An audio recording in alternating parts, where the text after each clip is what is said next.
Bom, a gente está gravando a nossa aula sobre pivoteamento parcial e total, logo após a gente ter visto a aula sobre eliminação gaussiana. E a motivação para a gente estudar pivoteamento parcial e total consiste em reduzir os erros numéricos que ocorrem durante uma eliminação gaussiana.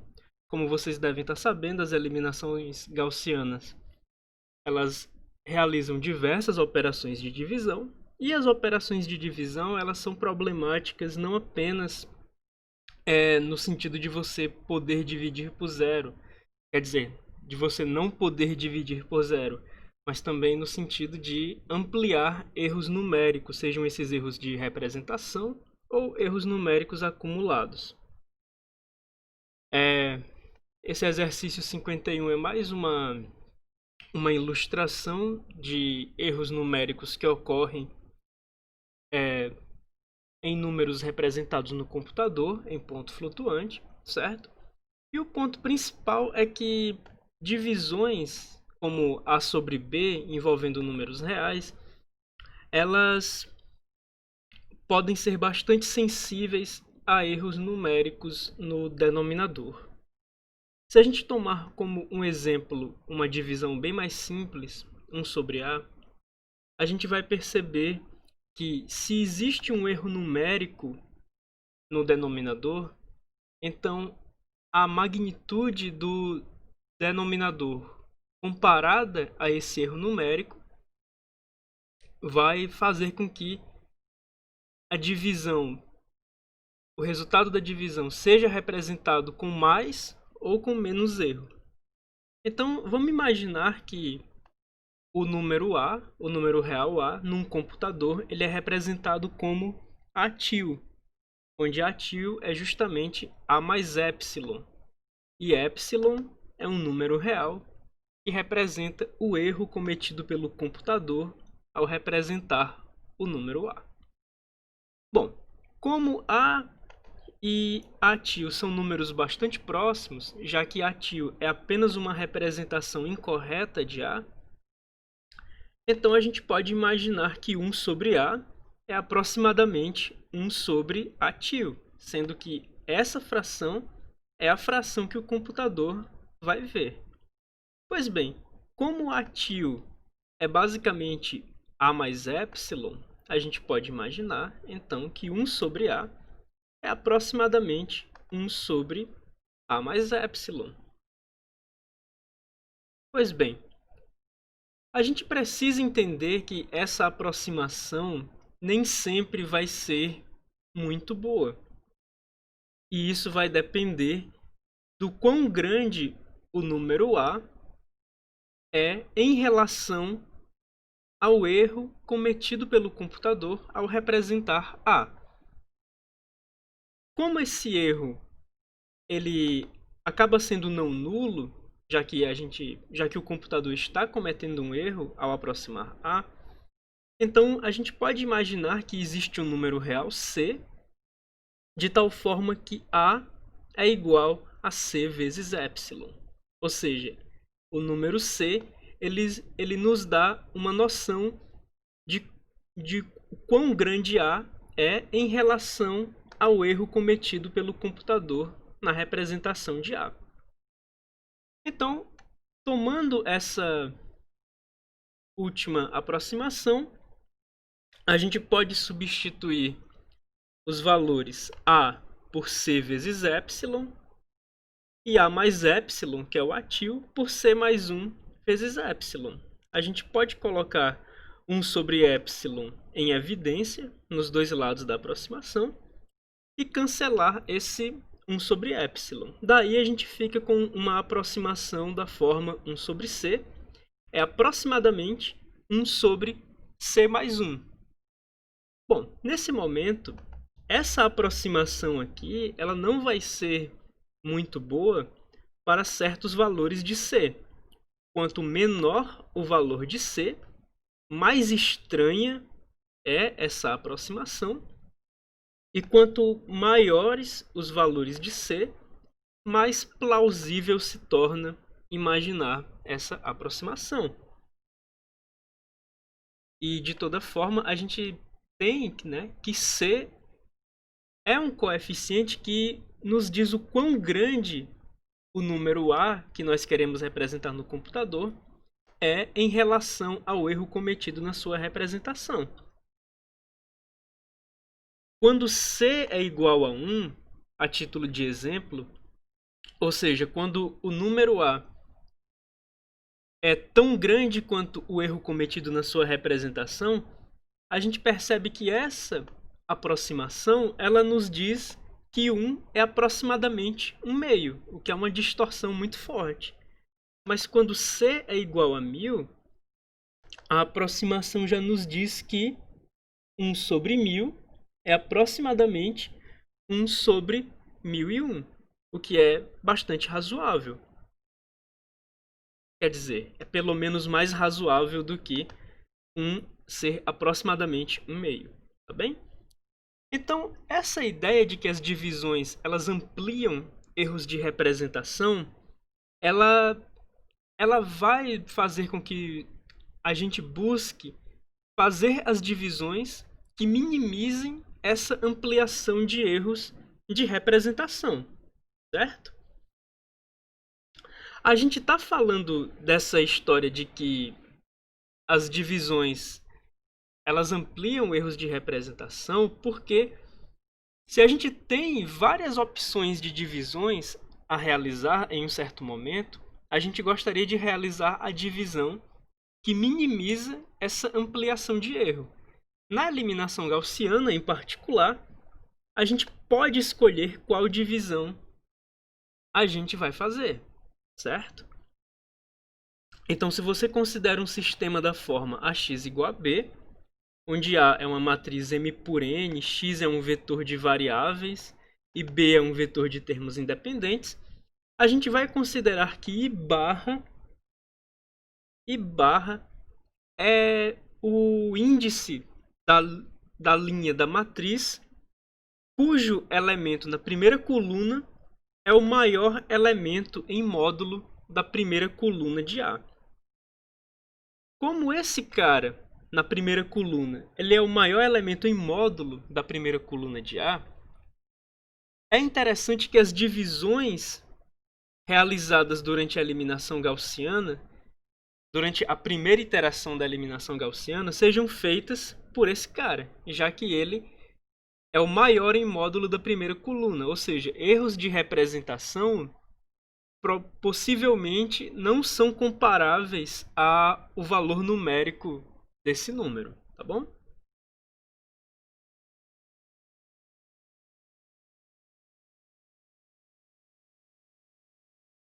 Então, como é preferível fazer divisões por esse elemento da primeira coluna de A gente não vai resolver o sistema AX igual a B. Na verdade, a gente vai resolver um sistema equivalente a AX igual a B. A gente vai resolver o sistema R1i barra AX igual a R1i barra B, que é um sistema que consiste apenas de permutar a primeira com a i barra ésima linha da matriz A e, naturalmente, permutar os termos independentes correspondentes.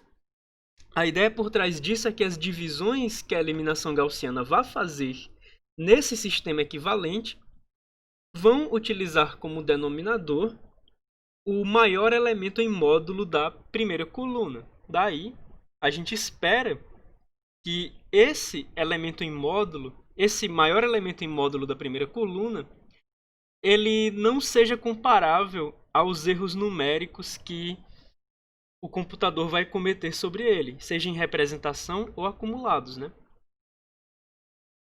Daí ele não vai distorcer tanto os resultados da eliminação gaussiana.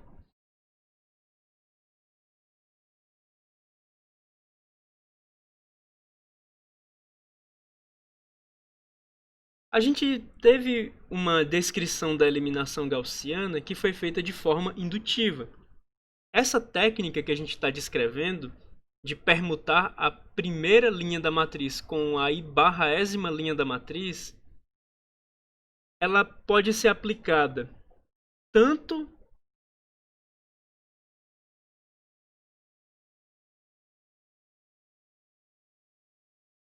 ela pode ser aplicada tanto no caso base da nossa indução, como no passo da indução e também na hora de resolver o sistema da hipótese da indução.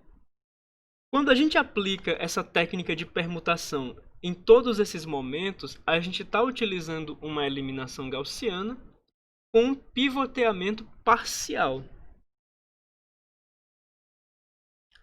Assintoticamente falando, a gente faz uma quantidade linear de comparações em relação ao número de elementos numa coluna da matriz e, em seguida, uma operação de permutação de linhas, que também custa uma quantidade linear no número de elementos em linhas da matriz.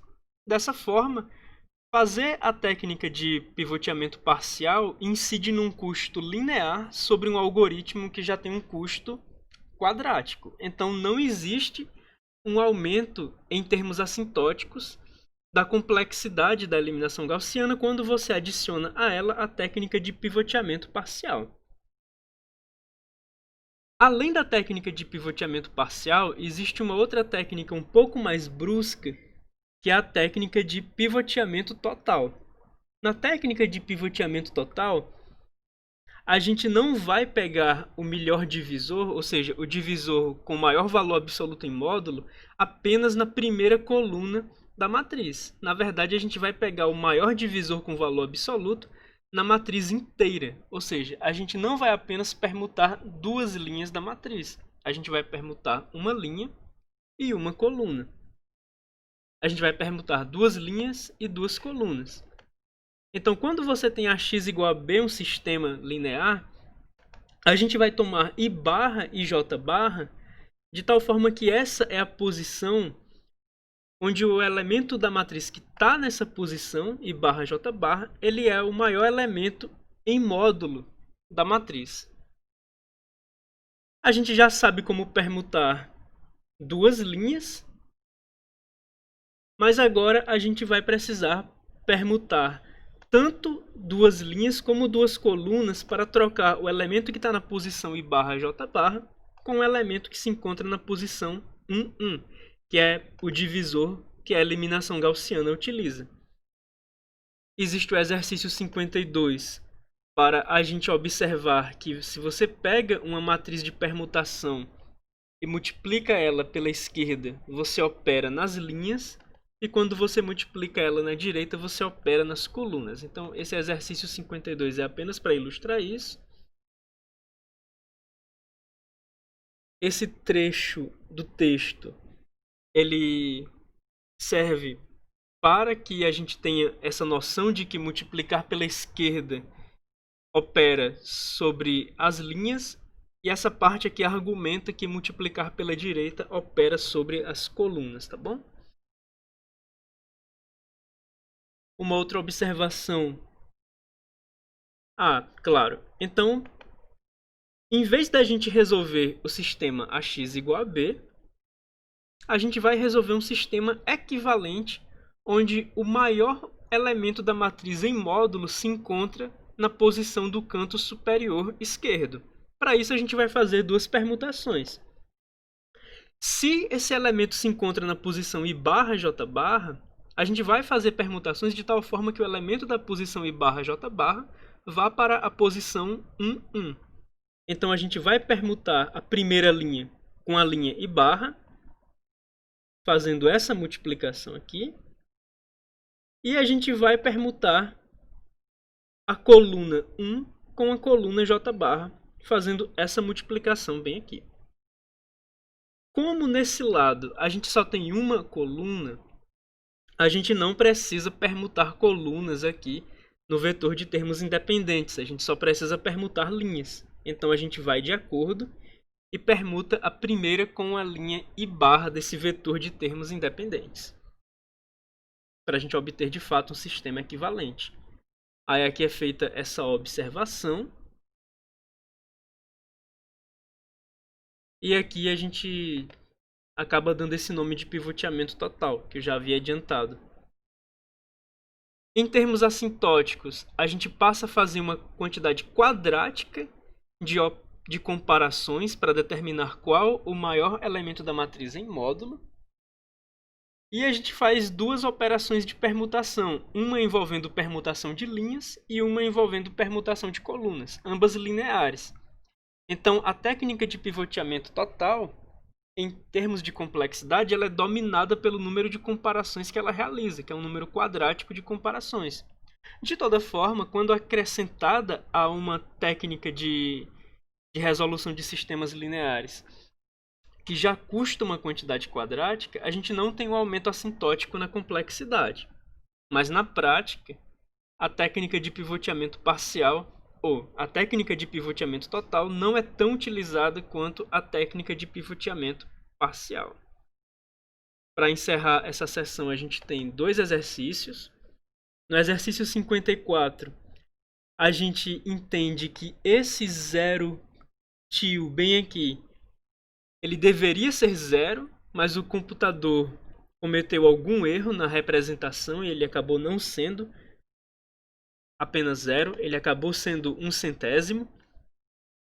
E o exercício 54 serve para ilustrar as diferenças de impacto que existem entre fazer a eliminação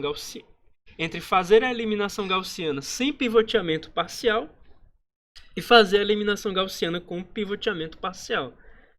Da mesma forma, a gente tem o exercício 55, onde se espera que você resolva o sistema linear descrito, utilizando primeiro a eliminação gaussiana sem pivoteamento parcial e, em seguida, a eliminação gaussiana com pivoteamento parcial. Novamente, os exercícios do final da sessão não cobrem pivoteamento total, porque pivoteamento total não é tão utilizado na prática, mas de toda forma é bom descrevê-lo. Então, até a próxima aula.